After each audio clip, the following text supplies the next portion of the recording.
pada sukacita, amin. Ya, ini minggu terakhir ya. Kita di Januari, tak terasa 1 bulan kita lewati 1 bulan ini ya. Minggu depan sudah masuk ke Februari. Sungguh Tuhan baik, Tuhan mengasihi kita. Ada tantangan pergumulan yang kita hadapi, itu pasti ya. Kadang-kadang bisa juga membuat kita cemas dalam hidup ini karena kelemahan kita secara manusia, keterbatasan kita. Tadi pagi saya menyampaikan khotbah di gereja Isa Al-Masih di Denpasar, dan saya rindu juga bagian ini akan kita dengarkan bersama. Ya, tema yang diberikan tadi ya, yaitu Tuhan penolongku. Ya, Tuhan penolongku. Dan ini juga tema untuk kita sore hari ini, Tuhan penolongku. Nah, benarkah Tuhan menolong kita? Atau benarkah kita ya mengakui dengan iman bahwa Tuhan menolong kita? Nanti kita akan lihat dalam praktek hidup. Ya, misalnya begini, kita berkata Tuhan penolongku, tetapi fakta ketika kita menghadapi persoalan itu, ternyata kita tidak datang kepada Tuhan. Berarti tidak benar pengakuan kita bahwa Tuhan penolong kita. Dan memang ketika kita bergumul, di situ kuasa iblis bekerja supaya kita tidak datang kepada Tuhan. Tetapi dari sisi Tuhan, supaya kita justru mengandalkan Dia di saat kita lemah. Di dalam Ulangan pasal 31 kita baca bersama-sama, bisa lihat depannya. Ulangan pasal 31 ayat 6 kita baca bersama-sama. 1, 2, 3. Kuatkan dan teguhkanlah hatimu, janganlah takut dan jangan gemetar karena mereka. Sebab Tuhan Allahmu, Dialah yang berjalan menyertai engkau. Ia tidak akan membiarkan engkau dan tidak akan meninggalkan engkau. Di bagian lain kita akan melihat Ibrani pasal 13 ayat 5 dan 6. Ibrani pasal 13 ayat 5 dan 6. Kita baca bersama-sama. 1, 2, 3. Janganlah kamu menjadi hamba uang, dan cukupkanlah dirimu dengan apa yang ada padamu, karena Allah telah berfirman, Aku sekali-kali tidak akan membiarkan engkau, dan aku sekali-kali tidak akan meninggalkan engkau. Sebab itu dengan yakin kita dapat berkata, Tuhan adalah penolongku, aku tidak akan takut. Apakah yang dapat dilakukan manusia terhadap aku? Demikian jauh pembacaan firman Tuhan. Bapak Ibu Saudara yang terkasih dalam Tuhan, jika kita melihat Ulangan pasal 31 itu, konteksnya adalah bangsa Israel akan memasuki tanah perjanjian. Sudah dekat dengan tanah perjanjian. Mereka keluar dari Mesir waktu mereka diperbudak, dipimpin oleh Musa. Ya, selama kurang lebih sekian lama mereka berjalan di padang gurun. Ya, dan sebentar lagi mereka akan masuk, tetapi mereka mengalami kegagalan sehingga harus putar balik lagi. Dan akhirnya 40 tahun mereka ada di padang gurun itu. Bangsa Israel akan memasuki tanah perjanjian, tetapi hal ini tidaklah mudah bagi mereka. Ada tantangan yang mereka hadapi, ada masalah, ada pergumulan. Ya, mereka pernah berjumpa dengan air yang pahit. Ya, mereka berkata, kami mau makan, masalah makanan. Ya, kami mau makan daging. Ya, ada banyak. Dan itu Tuhan izinkan terjadi dalam hidup mereka. Nah, Musa menjelang akhir hidupnya, dalam peristiwa Ulangan 31 ayat yang kita baca tadi, ia tidak akan masuk ke tanah perjanjian. Dia hanya melihat dari gunung itu saja. Dan dia minta kepada Tuhan supaya dia bisa masuk ke tanah perjanjian itu. Tapi Tuhan katakan, cukup kamu melihat saja. Musa merasa cemas, jangan sampai umat pilihan ini tidak masuk ke tanah perjanjian. Cukup beralasan kalau Musa cemas. Karena apa? Ketegaran hati, tegar tengkuk bangsa ini. Yang gampang mereka meninggalkan jalan Tuhan, yang gampang bersungut-sungut, yang gampang protes. Dan mereka tidak percaya kepada Allah. Jadi Musa dalam pergumulannya, Ya, sangat cemas jangan sampai umat ini tidak masuk ke tanah perjanjian. Suatu ketika karena dosa bangsa Israel, Tuhan mau membinasakan semua umat Israel. Dan kemudian Musa berdoa kepada Tuhan, kalau Tuhan memusnahkan semua bangsa ini, bangsa yang engkau kasihi ini, apa kata bangsa-bangsa lain? Bangsa-bangsa lain akan berkata, itu Tuhannya tidak mampu membawa mereka ke tanah perjanjian. Akhirnya Tuhannya membunuh mereka di padang gurun itu. Musa cemas. Ya, Musa sangat cemas. Tuhan memilih Yosua sebagai pengganti Musa yang akan memimpin umat. Jangan takut, jangan tawar hati. Tuhan berkata, aku yang akan berjalan. Jadi konteksnya seperti itu, di mana Musa ya akan memberikan tanggung jawab kepada Yosua. Pada saat Musa gagal masuk tanah perjanjian, apakah Allah gagal untuk menepati janjinya? Tuhan yang berjanji akan membawa umat itu ke tanah perjanjian. Tuhan yang berjanji bahwa mereka akan berhasil. Tuhan yang berjanji bahwa mereka akan menang. Tetapi faktanya Musa sendiri tidak bisa masuk ke tanah perjanjian. Pertanyaannya, apakah Allah gagal? Apakah Tuhan gagal menepati janjinya? Tentu tidak. Allah punya cara untuk menggenapi janjinya. Memang bukan Musa yang memimpin umat itu masuk ke tanah perjanjian, tapi Tuhan punya cara mempersiapkan Yosua. Tetapi Yosua sebagai orang muda, dia melihat bagaimana Musa yang hebat itu, hamba Allah yang hebat itu pun dia mengalami, ya Musa sendiri mengalami rasa hampir frustasi menghadapi umat itu. Bagaimana Yosua? Itu sebabnya Yosua khawatir juga, gentar juga. Dan ayat ini kalau saudara nanti membaca ya kitab Yosua mulai dari pasal 1, diingatkan kepada Yosua oleh Tuhan, jangan takut, teguhkan hatimu, jangan tawar hati, jangan khawatir. Nah, rupanya itu yang menjadi ya persoalan yang sering juga melanda hidup kita. Yosua bersama umat pilihan Allah harus berjuang menghadapi musuh atau lawan mereka, dan ini tidaklah mudah. Bangsa-bangsa Kanaan waktu itu hebat-hebat, punya senjata yang lengkap. Ya kalau istilah sekarang ini, musuh itu bukan kaleng-kaleng. Wah, bukan kaleng-kaleng, hebat lawan mereka. Dan siapakah Yosua dan bangsa itu? Tetapi Tuhan katakan, jalan, berangkat, pergi, berperang, jangan takut, jangan tawar hati. Ya. Nah, bagaimana dalam pembacaan kita di Ibrani pasal 13 ayat 5 dan 6? Permasalahan yang muncul dalam bagian ini kalau kita melihat masalah keuangan. Jangan menjadi hamba uang. Dengan kata ini masalah ekonomi. Nah, manusia banyak terjebak ya masalah keuangan karena mengutamakan uang sehingga menjadi hamba uang. Tidak peduli dengan namanya ibadah, tentang Tuhan, tentang apakah ini halal atau tidak halal. Yang penting saya punya uang. Nah, itu sebabnya senyum seseorang itu berbeda ketika uangnya banyak dengan uangnya habis. Betul Bapak Ibu? Coba lihat kiri kanan, coba senyum. Oh, uang gak ada. Senyumnya berat banget. Ini tanggal tua ya. Jadi senyumnya manusia itu di tanggal tua berbeda di tanggal muda.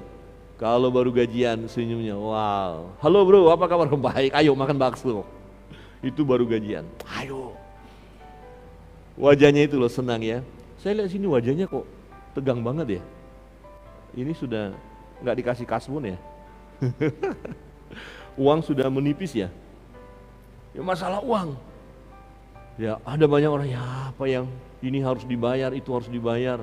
Sudah 3 bulan ya, rumah nunggak belum dibayar, bla bla bla. Mulai ya khawatir, mulai takut.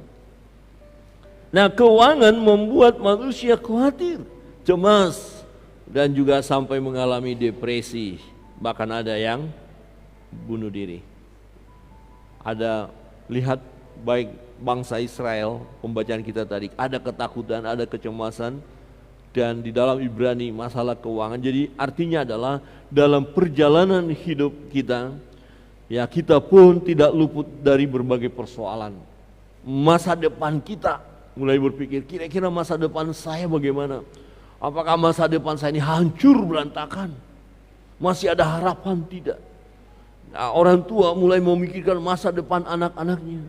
Mampukah saya membiayai anak-anak saya?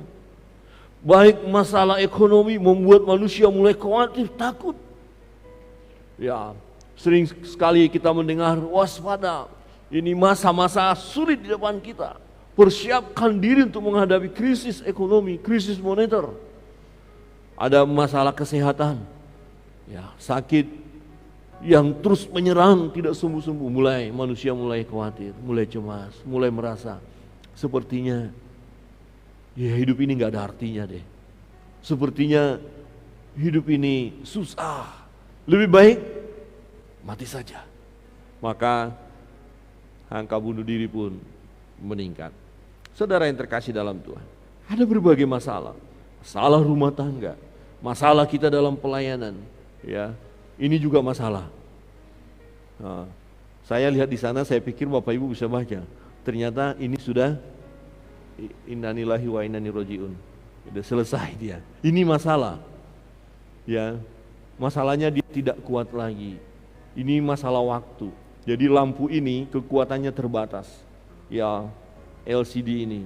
Dan kita paksakan pun tadi saya lihat ada tangan yang mencoba memaksa, pencet. Dia muncul tapi mati lagi, muncul mati. Itu masalah.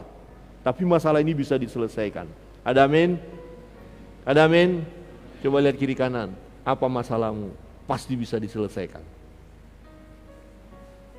Ada amin? Aduh, kok susah banget ya. Saya nggak ada senyum deh ya. Susah banget nih senyum nih. Banyak masalah ini kayaknya. Halo?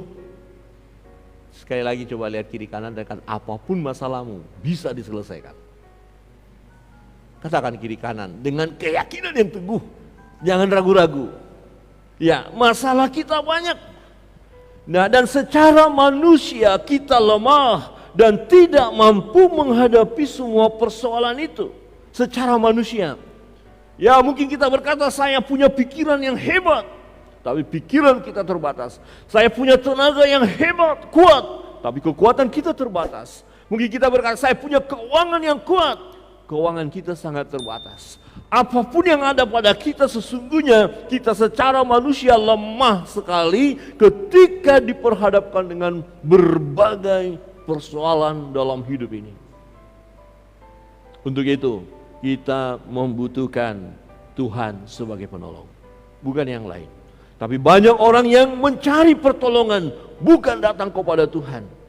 Memang sepertinya dunia memberikan jalan keluar, tetapi dunia terbatas. Keuangan sepertinya jadi solusi, tetapi keuangan pun terbatas. Ada orang-orang yang kita jumpai menjadi penasehat kita, tetapi orang-orang itu pun terbatas. Ada Tuhan sesungguhnya yang bisa menolong kita. Musa waktu mendapatkan kebenaran firman itu, di masa akhir hidupnya, di dalam kecemasannya, Tuhan berkata, jangan takut. Jangan takut kepada mereka, kepada musuh-musuh itu. Jangan takut terhadap persoalan pergumulan yang engkau hadapi. Aku menyertai engkau. Aku bersama dengan engkau. Saudara yang terkasih dalam Tuhan, apapun pergumulan hidup kita, bukan hanya Musa yang bergumul, bukan hanya Yosua yang bergumul, bukan hanya bangsa Israel bergumul, bukan ya orang-orang tertentu yang bergumul, tapi semua manusia diperhadapkan dengan pergumulan. Karena orang hidup pasti mengalami pergumulan. Di dalam, seringkali saya katakan, kalau kita lihat datang ke rumah sakit, ya ada orang yang sedang dicek monitor jantungnya, ya ada monitor, kemudian naik turun, ya naik turun. Nah itu baik, naik turun. Tapi kalau sudah lurus, itu selesai, nggak ada masalah. Saya mau bertanya, dalam hidup saudara, mana lebih baik? Saudara menghadapi berbagai pergumulan, naik turun, oh kadang-kadang diberkati, kadang-kadang mengalami masalah, oh sukacita, oh duka cita, oh tertawa, oh sedih. Pilih itu atau pilih selesai, nggak ada masalah. Saudara mau ada masalah atau tidak? Mau masalah ada, amin? Amin? Yang benar. Kalau sudah masalahnya adalah kita bawa ke mumbul, tinggal tutup sudah, nggak ada masalah. Tapi kan kita masih hidup. Jadi orang yang hidup pasti menghadapi persoalan, pergumulan. Lihat kiri kanan, coba katakan, masih hidup? Artinya apa? Masih menghadapi persoalan, masih ada tantangan, masih ada yang harus kita pikirkan, masih ada yang harus kita perjuangkan. Kadang-kadang kita menangis dengan persoalan itu, tapi kadang-kadang juga kita bahagia karena kita melihat kekuatan daripada Tuhan, kita melihat mujizat daripada Tuhan. Kita bersuka cita oleh persoalan, kita tahu siapa Allah kita yang hebat oleh karena ada persoalan. Tapi kadang-kadang juga kita begitu lemah, begitu sedih, dan mungkin air mata sudah banyak tercurah, mengalir dari mata kita karena berat kehidupan ini, beban yang kita hadapi. Apapun persoalan, pergumulan, sebesar apapun masalah kita, sehebat apapun penyakit yang kita alami, sesulit apapun kondisi ekonomi kita, usaha kita, pekerjaan kita, bisnis kita, sebagai orang percaya kita tidak boleh cemas, kita tidak boleh takut, kita tidak boleh khawatir, kita tidak boleh tawar hati, dan jangan sampai kehilangan pengharapan. Orang yang kehilangan pengharapan akan mengalami kehancuran dalam hidupnya. Jangan sampai kehilangan pengharapan, jangan sampai putus asa, sebab kita memiliki Allah sebagai penolong. Musa hampir putus asa, Yosua hampir tidak berani menghadapi musuh-musuh, tapi ada Tuhan yang menolong. Tuhan berkata, aku berjalan di depanmu, aku menyertai engkau.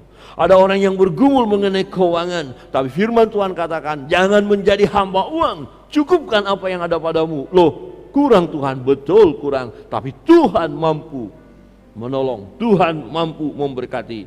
Kebenaran firman Tuhan meneguhkan iman kita akan pertolongan Tuhan yang akan kita renungkan bersama. Yang pertama, saudara yang terkasih dalam Tuhan, kita memiliki Allah yang hidup, yang mampu menggenapi firman-Nya. Kebenaran yang pertama yang kita renungkan hari ini, kita memiliki Allah yang hidup, yang mampu menggenapi firman-Nya. Firman Tuhan tadi berkata, karena Allah telah berfirman, Allah berkata-kata, Allah telah berfirman, aku sekali-kali tidak akan membiarkan engkau, dan aku sekali-kali tidak akan meninggalkan engkau. Tuhan bersama dengan kita, Tuhan ada di pihak kita, dan oleh penyertaannya kita bisa tenang, karena Tuhan tidak tinggal diam dalam hidup kita. Allah yang menyertai kita adalah Allah yang mengetahui segala keadaan kita, dan Dia sanggup untuk menolong kita. Dia punya kesanggupan. Apa arti Tuhan menyertai? Bersama dengan kita. Dalam ulangan tadi Tuhan bilang, aku ada di depan. Jadi segala masalah yang ada di depan Tuhan menyelesaikannya. Oh, ada serangan dari belakang, di belakang pun Tuhan ada. Ada masalah kiri kanan kita, di situ Tuhan ada. Tuhan tahu apa yang menjadi pergumulan kita. Pergumulan saudara Tuhan tahu. Doa-doa saudara yang selama ini mungkin ada yang belum dijawab oleh Tuhan, itu pun Tuhan tahu. Dan batas-batas kemampuan saudara menghadapi persoalan itu Tuhan tahu. Ya. Gambarannya seperti orang tua yang sedang melatih anak. Anaknya dilatih untuk berjalan, pertama dia pegang tangan anaknya. Tapi tidak akan selamanya anak itu dipegang tangannya. Kemudian orang tua akan melepaskan tangannya, dan mungkin anak itu akan terjatuh. Dan orang tua tidak menolong. Bukan berarti orang tua jahat, tapi orang tua sedang melatih. Tetapi kalau anak itu jatuh dan hendak mencelakakan dirinya, bahaya, orang tua tidak akan lepas tangan, karena dia menyertai. Walaupun tidak dipegang tangan anak itu, tapi orang tua melihat. Adakah jalan yang dijalankan oleh anak itu berbahaya atau tidak? Manakala anak itu sedang belajar berjalan dan ada bahaya di depan, Orang tua akan segera berlari dan pegang tangan anak itu dan akan menarik dia kembali. Tetapi kemudian dilatih. Persoalan-persoalan hendak melatih hidup kita supaya kita kuat di dalam Tuhan, dan kemudian kita berseru kepadanya, Tuhan penolongku, Allah adalah penolongku. Pertolongan Tuhan bagi kita tepat pada waktunya. Tuhan tidak pernah terlambat untuk menolong. Walaupun ada kalanya kita merasa, kok lambat sekali Tuhan menolong. Kok lama sekali saya disembuh. Kok lama sekali berkat ini mengalir. Kok lama sekali jalan keluar dari persoalan ini kok nggak ada. Tapi sesungguhnya Tuhan ada bersama dengan kita. Dia tahu keadaan kita. Apapun masalah saudara, masalah saya, Dia tahu. Tidak ada yang Dia tidak tahu. Sebab Dia berkata, berfirman, aku menyertai engkau, aku selalu bersama engkau, aku ada di depanmu. Aku menyiapkan segala sesuatu bagimu. Aku mampu memberkati engkau, aku mampu menyembuhkan engkau. Dia Allah penyembuh. Dia Allah yang menyediakan segala sesuatu yang kita perlukan. Dan kita sungguh bersyukur memiliki Allah yang hidup, bukan Allah yang mati. Allah kita hidup, Dia berkuasa. Amin. Amin. Ya, Dia membuat dari yang tidak ada menjadi ada. Gak perlu kita ragukan lagi kuasanya. Apakah Tuhan tahu kalau saya sekarang sedang mengalami pergumulan? Ya, Dia tahu, karena Dia bersama dengan saya. Orang lain terbatas tidak tahu pergumulan saya, tapi Tuhan tahu. Ya. Saudara yang terkasih dalam Tuhan, Tuhan Allahmu dikatakan, Dialah yang berjalan menyertai engkau. Yosua akan memimpin bangsa itu. Ada tantangan di depan. Ya, ada sungai yang harus mereka lewati tapi tidak ada jembatan. Ada tembok yang besar yang tidak bisa dirobohkan secara manusia. Ada pasukan musuh yang siap akan membinasakan mereka. Tantangannya luar biasa. Tapi Tuhan bilang, aku menyertai engkau. Aku yang berperang bagimu. Masalahnya, percayakah? Masih menyerahkan persoalankah kepada Tuhan? Masih percayakah dengan firman Allah? Waktu 12 pengintai diutus oleh Musa, sudah masuk ke tanah Kanaan. Tapi ketika mereka pulang, 10 orang melaporkan negatif. Wah, kita ini lemah. Kita nggak bisa melawan mereka. Di situ adalah bangsa yang hebat, bangsa yang besar, gagah, orang-orang raksasa di situ. Kalau kita masuk, matilah kita.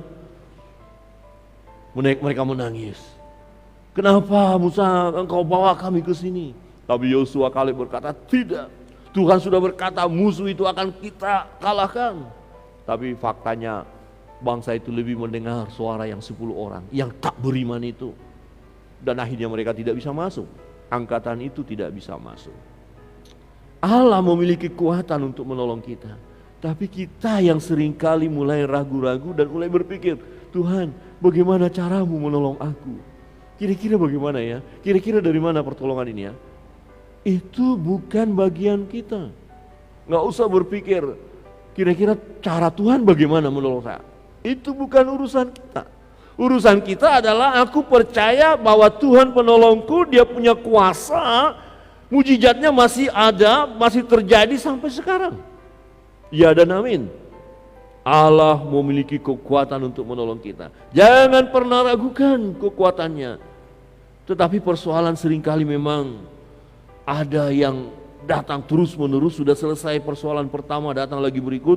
Bahkan ketika kita belum merasakan pertolongan Tuhan, doa kita belum dikabulkan. Nah, di situ bisa kita mulai hampir-hampir kehilangan pengharapan. Nah, tetapi itu sebenarnya ujian iman. Tuhan tidak pernah tinggalkan kita. Amin. Kalau doamu belum dikabulkan Tuhan, bukan berarti Tuhan tidak sanggup menjawabnya. Tuhan tidak pernah berkata, maaf, permintaanmu terlalu besar, enggak kuat aku. Enggak. Dia bisa. Tapi kenapa Tuhan kok belum dijawab? Sudah 1 tahun, sudah 2025, persoalan ini terus menumpuk. Ujian iman, masihkah percaya bahwa Tuhan sanggup menolong?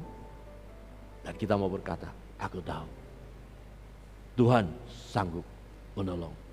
Apapun persoalan, pergumulan. Saya tidak tahu beban pergumulan saudara, masalah yang saudara hadapi, tapi Tuhan tahu. Tak ada satu masalah dalam hidup saudara di mana Tuhan tidak tahu. Mungkin saudara berkata, kecil kok masalahku, itu pun Tuhan tahu. Ah, ini sangat besar masalahku, itu Tuhan tahu. Karena Dia adalah Allah yang Maha Tahu. Dia beserta dengan kita dan Dia tahu ketika kita mulai lemah tak berdaya, Dia akan ulurkan tangannya untuk menolong. Tiba-tiba Yesus datang berjalan di atas air. Dan Petrus berkata, Guru, Yesus, kalau Engkau itu suruh aku berjalan di atas air. Ya, Yesus bilang, mari silakan. Bisa, dia berjalan. Tapi kemudian waktu dia menatap kepada Yesus, waktu dia konsentrasi kepada Yesus, waktu dia dengar suara Yesus, mari datang, berjalanlah, dia berjalan. Tapi ketika dia rasakan ada angin, mulai perhatiannya tidak fokus kepada Tuhan. Apa yang terjadi? Tenggelam. Dia tenggelam. Tetapi Yesus tahu kekuatan iman daripada Petrus. Dan Petrus detik-detik terakhir hanya berseru, Tuhan tolong aku. Apakah Yesus membiarkan dia? Tenggelam aja. Kenapa kamu gak punya iman? Kan waktu kamu lihat aku, konsentrasi, fokus, kamu bisa jalan. Kenapa kamu tidak fokus? Sekarang ya udah, mati aja. Begitu? Kadang-kadang kita ya, kalau udah jengkel, orang lain kita tolong, kemudian dia mulai main-main dengan pertolongan kita, kemudian dia mengalami masalah. Nah, rasain loh, kita bilang, itu manusia. Tapi Tuhan tidak. Yesus mendekati dia dan mengangkat tangannya. Dan dia tegur. Kenapa bimbang? Kenapa ragu? Saudara, kalau saudara belum mengalami ya kuasa Allah itu, pertolongan Allah, atau dengan kata lain beban itu masih ada, pergumulan itu masih ada, Tuhan sanggup menolong. Dia akan ulurkan tangannya pada saat saudara dan saya nyaris tenggelam. Tetapi seruan terakhir adalah, Yesus tolong saya, angkat tangan. Tatkala aku mengangkat tangan, tanda menyerah, Tuhan turun tangan.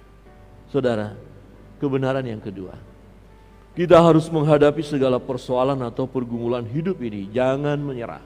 Benar, Tuhan punya kekuatan. Tapi ada bagian kita. Bagian Tuhan ada, tapi ada bagian kita. Persoalan itu Tuhan izinkan untuk memang kita hadapi. Kesulitan ekonomi itu Tuhan izinkan untuk kita hadapi. Penyakit itu Tuhan izinkan untuk kita hadapi. Masalah dalam rumah tangga itu Tuhan izinkan untuk kita hadapi. Masalah pelayanan ini Tuhan izinkan kita hadapi. Apapun masalah pergumulan dalam hidup kita diizinkan oleh Tuhan. Dan ada maksud Tuhan. Tuhan bukan hendak mencelakakan kita. Tuhan bukan hendak membuat kita hancur binasa. Tuhan bukan hendak membuat kita bersedih terus dalam hidup ini. Sebab rancangan Tuhan bagi saudara dan saya adalah rancangan damai sejahtera, bukan kecelakaan. Tapi Tuhan izinkan persoalan-persoalan ada. Tuhan adalah penolongku, dalam Ibrani dikatakan, Tuhan adalah penolongku, aku tidak akan takut. Apakah yang dapat dilakukan manusia terhadap aku? Tuhan adalah penolongku. Jadi di dalam segala kelemahan kita, di dalam keterbatasan kita, di dalam menghadapi persoalan itu, betul kita tahu dan kita yakin kita punya Allah yang berkuasa. Tapi dari sisi kita, hadapilah persoalan itu. Melangkah, jangan mundur. Jangan mundur untuk menghadapi tantangan pergumulan hidup yang datang. Silih berganti. Jika Yosua dan umat Allah tidak berani menghadapi masalah, tidak berani menghadapi musuh, maka mereka tidak akan masuk ke tanah perjanjian.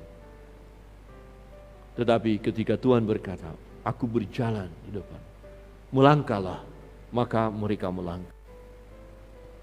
Ada sungai Yordan yang besar, nggak ada perahu, tidak ada jembatan. Kapan terjadi mujizat? Ketika imam-imam melangkahkan kaki, masih ada air. Tersebaklah air itu. Melangkah dulu.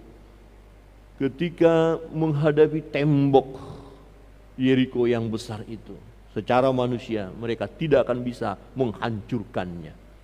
Tapi Tuhan bilang kelilingi, jalan. Ya, diuji ketaatan manusia untuk melakukannya. Menghadapi masalahnya, hadapi. Mereka lakukan dengan kekuatan Tuhan yang tak terpikirkan oleh manusia. Roboh itu tembok. Dan bangsa-bangsa itu mereka halau, mereka bunuh. Mereka menempati tanah perjanjian. Saudara yang terkasih dalam Tuhan pun demikian, masalah kita, masalah keuangan kah, masalah apapun, hadapi. Jangan katakan aku menyerah, aku tidak mampu, aku tak berdaya. Tetapi ketika kita tahu kita punya Allah dan kita menghadapinya, ya, maka kita akan melihat kekuatan Allah yang dahsyat dalam menghadapi segala pergumulan hidup ini. Mari kita andalkan Tuhan. Jangan kita mengandalkan kekuatan manusia. Apa yang dapat dilakukan manusia? Manusia itu terbatas. Ya, sangat-sangat terbatas. Allah masih melakukan mujizatnya sampai sekarang. Kita ingat, Sadrak, Mesak, dan Abednego tidak akan mengalami pertolongan Tuhan, tidak mengalami kuasa Allah, tidak akan mengalami mujizat kalau mereka tidak masuk ke dalam api itu. Sebenarnya ada kesempatan untuk tidak masuk ke api itu. Raja Nebukadnezar berkata, sembahlah patung itu, jangan menyembah Allahmu, kamu tidak akan dibunuh. Tetapi mereka berkata, tidak, kami hanya menyembah Allah. Raja berkata, apakah Allahmu sanggup menolong engkau? Sadrak, Mesak, Abednego berkata, Tuhan mau tolong atau tidak, kami tidak akan menyembah berhala, kami tidak akan menyembah patung itu. Marah raja. Kemudian raja kasih perintah, kasih panas yang lebih hebat lagi, perapian yang menyala-nyala. Kemudian Sadrak, Mesak, Abednego dilemparkan ke api. Saudara tahu apa yang terjadi? Mereka tidak terbakar, mereka tidak hangus. Dikatakan firman Tuhan, rambutnya pun tak disentuh oleh api itu. Padahal yang mengantarnya mati karena begitu panasnya. Saudara mau mengalami mujizat Tuhan, amin, berarti hadapi masalah yang ada. Coba lihat kiri kanan dan katakan, hadapi masalahmu. Ada amin? Saat ini banyak orang tidak kuat menghadapi masalah. Itu fakta. Generasi sekarang, ya, dalam banyak orang melihat kejadian-kejadian yang ada, terlalu gampang putus asa dan merasa hidup ini nggak ada arti. Sudahlah. Kemarin ya, saya agak sedih juga mendengar itu, ada tentara itu ya. Tentara tahu ya, hanya karena tidak disetujui karena belis kan, tak apa itu. Ya, sudah mau menikah sebenarnya, tapi karena dilarang, karena persoalan, malah bunuh diri. Saya bilang, aduh, kok cemen banget ya. Harusnya hadapi dulu. Ya, jangan menyerah. Ya, tapi kalau memang iman tidak kuat ya begitu, tidak menghadapi masalah. Tapi kita harus menghadapi masalah kita. Hadapi masalah. Bukan orang lain yang menghadapi masalah kita. Kita yang harus menghadapi. Bukan orang lain. Bukan orang lain yang diminta oleh Yosua untuk memimpin umat. Tapi Yosua lah yang memimpin karena dia sudah dipilih Tuhan. Yosua maju berperang melawan bangsa Kanaan. Sesungguhnya Tuhan yang berperang buat bangsa itu. Tapi mereka harus maju. Tuhan bilang langkah, maju. Tetapi Tuhan telah mendahului mereka. Selagi mereka mendengar suara Tuhan dan taat kepada perintah Tuhan, mereka mengalami kemenangan demi kemenangan. Yosua menang, Yosua menang. Tapi nanti saudara ikutin sejarahnya. Satu ketika mereka tidak taat, mereka merampas, mengambil ya yang harusnya dimusnahkan. Tuhan bilang musnahkan semua, pakaian yang bagus, segala macam yang bagus-bagus. Kemudian ada di antara mereka berkata, ini sayang kalau dibuang, kita ambil aja. Dan itu adalah dosa. Akhirnya waktu mereka berperang, mereka kalah. Yosua bilang, kenapa ini kalah? Mesti ada masalah. Betul. Di antara mereka telah melakukan dosa. Nah kemudian diselesaikan dulu dosa itu, baru melangkah lagi. Saudara yang terkasih dalam Tuhan, ketaatan kita Ya, kepada Tuhan akan membawa kita kepada keberhasilan. Jangan takut, jangan cemas. Kegagalan Musa dan angkatan yang pertama, yaitu yang mereka yang keluar dari Mesir, adalah mereka tidak taat kepada firman Allah. Firman Allah harus kita pegang, andalan kita. Amin. Siap menghadapi masalah? Ada amin? Oh, mungkin kita berkata, masalah saya ini sangat-sangat berat. Teramat berat. Saya mau bertanya, sebenarnya masalah kita berat atau tidak? Masalah Bapak Ibu Saudara berat atau tidak? Ini kayaknya berat ya. Firman Tuhan berkata apa? Ya, pencobaan yang engkau alami adalah pencobaan biasa yang tidak melebihi kekuatanmu. Ketika Tuhan izinkan persoalan itu, sebenarnya Tuhan tahu kekuatan kita. Memang berat, tapi kekuatan kita jauh lebih hebat dari persoalan itu. Karena Tuhan bersama dengan kita. Tuhan tidak izinkan persoalan yang berat itu untuk mencelakakan kita. Ingat, betapa hebat, besar persoalan Bapak Ayub. Tapi apakah itu Tuhan buat, Tuhan izinkan untuk menghancurkan Ayub? Tidak. Ayub masih kuat. Dan pada akhirnya Bapak Ayub dipulihkan. Kebenaran yang ketiga, Bapak Ibu Saudara yang terkasih dalam Tuhan. Ya, kita harus mengandalkan Allah dalam hidup ini. Andalkan Dia.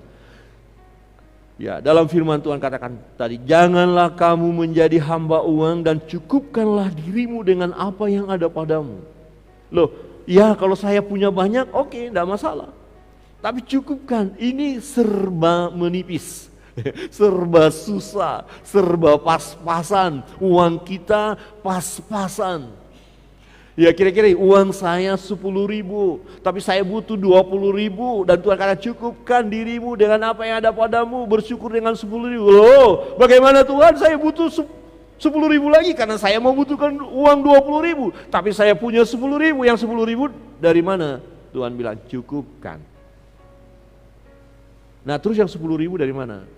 Andalkan Tuhan. Jangan andalkan apa yang engkau punya itu. Tuhan sanggup menolong. Bagian ini mau berkata, kenapa engkau susah, kenapa engkau khawatir masalah uang itu, masalah apa yang kamu makan, kamu minum, kamu pakai. Dan itu memang pergumulan manusia. Dan Tuhan berkata bahwa Allah tahu orang-orang yang tidak menyembah Allah pun, Allah tahu bahwa mereka membutuhkan itu. Bukankah Bapamu yang di sorga mengetahui semuanya? Kenapa khawatir? Kenapa takut? Masalah uang, cukupkan. Artinya apa yang ada pada kita, kita cukupkan. Selebihnya yang akan kita butuhkan, yang kita tidak mampu secara manusia, disitulah Allah akan bekerja untuk menolong kita. Amin. Di situ Allah akan bekerja menolong saudara. Kadang-kadang kita membatasi kuasa Allah karena ketidakpercayaan kita. Kita mau, Tuhan, ini yang ada padaku, bagaimana aku bisa menyelesaikannya Tuhan? Aku nggak bisa. Loh, kenapa nggak bisa? Bukankah Allah akan bertindak menolong kita? Pasti bisa. Sekali lagi, bagaimana cara Allah? Itu bukan urusan kita. Urusan kita, Tuhan, kuserahkan pergumulanku. Tuhan, kami terbatas, kami sangat lemah, kami tidak punya kemampuan untuk itu. Tetapi bagaimana Tuhan supaya aku bisa mencukupkannya? Itu bisa ketika kita tahu selebihnya Allah yang akan bekerja. Amin. Saya tidak tahu seberapa yang kalian punya. Misalnya masalah keuangan, saudara butuh lebih banyak tapi ternyata hanya sedikit. Yang lain Tuhan akan lengkapi. Ada banyak mujizat terjadi. Ada sakit penyakit, kita sudah beli obat segala macam, dokter sudah angkat tangan, bahkan divonis akan mati. Tetapi bukankah ketika Tuhan bertindak terjadi kesembuhan yang total? Oh, banyak kesaksian. Bukankah ada orang yang begitu sulit keuangannya, usahanya bangkrut, hancur, tapi lihat ketika Tuhan bekerja, sesuatu yang tak terduga. Maka dikatakan Tuhan memberi jauh lebih dari apa yang kita doakan, pikirkan. Dahsyat, Tuhan kita dahsyat. Amin. Amin. Andalkan Dia. Coba lihat kiri kanan dan katakan, andalkan Tuhan. Andalkan Tuhan. Tuhan, ini hidup kami. Tuhan, ini kekuatan kami. Tuhan, kami terbatas. Tuhan, kami tak berdaya menghadapi musuh ini. Yosua berdoa berseru kepada Tuhan, musuh ini memang ada, persoalan ini ada, sungai harus dilewati ada, tembok ada. Dan Tuhan yang bekerja. Ya, Tuhan, kami sangat terbatas keadaan kami. Tuhan akan bekerja. Tuhan, ini sudah lama sakit penyakit ini. Tuhan bekerja. Kuserahkan kepadamu Tuhan. Memang secara manusia kita lemah, dan ketika kita mengandalkan Tuhan, maka kita akan melihat, merasakan, dan menikmati kekuatan Tuhan. Percayalah. Kalau saudara sudah mulai penat, rasanya nggak sanggup, hanya berseru, Tuhan, kuserahkan semuanya padamu. Tolong aku andalkan Engkau. Bukankah Tuhan Yesus pernah berkata, mari datang kepadaku, hai kamu sekalian yang letih lesu dan berbeban berat. Di Matius 11 ayat 28. Saya nggak bisa kelihatan ya. Marilah kepadaku semua yang letih lesu dan berbeban berat. Aku akan memberi kelegaan kepadamu. Datang. Ini persoalanku Tuhan.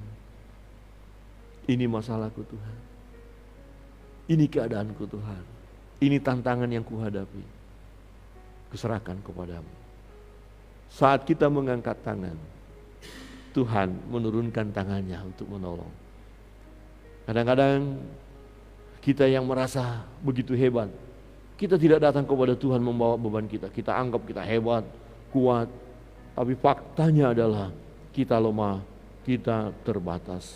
Saudara yang terkasih dalam Tuhan, apapun pergumulan kita, sebesar apapun masalah yang kita hadapi, masalah saudara, sehebat apapun penyakit itu, sesulit apapun kondisi ekonomi kita, sebagai orang percaya, kita tidak boleh cemas, kita tidak boleh takut, kita tidak boleh khawatir, kita tidak boleh tawar hati, dan jangan sampai kehilangan pengharapan, jangan sampai putus asa, karena Tuhan ada, Dia penolong kita. Saudara bisa berbicara pada diri saudara, aku percaya Tuhan penolongku. Kebenaran firman Tuhan meneguhkan iman kita. Kita memiliki Allah yang hidup, yang mampu menggenapi firman-Nya. Firman-Nya ya dan amin. Tuhan akan tolong saudara. Ya dan amin. Kita harus menghadapi segala persoalan itu, pergumulan hidup itu. Jangan menyerah. Ketika saudara menghadapi persoalan, tantangan itu, disitulah saudara akan rasakan betapa dahsyatnya Tuhan, betapa hebatnya Dia.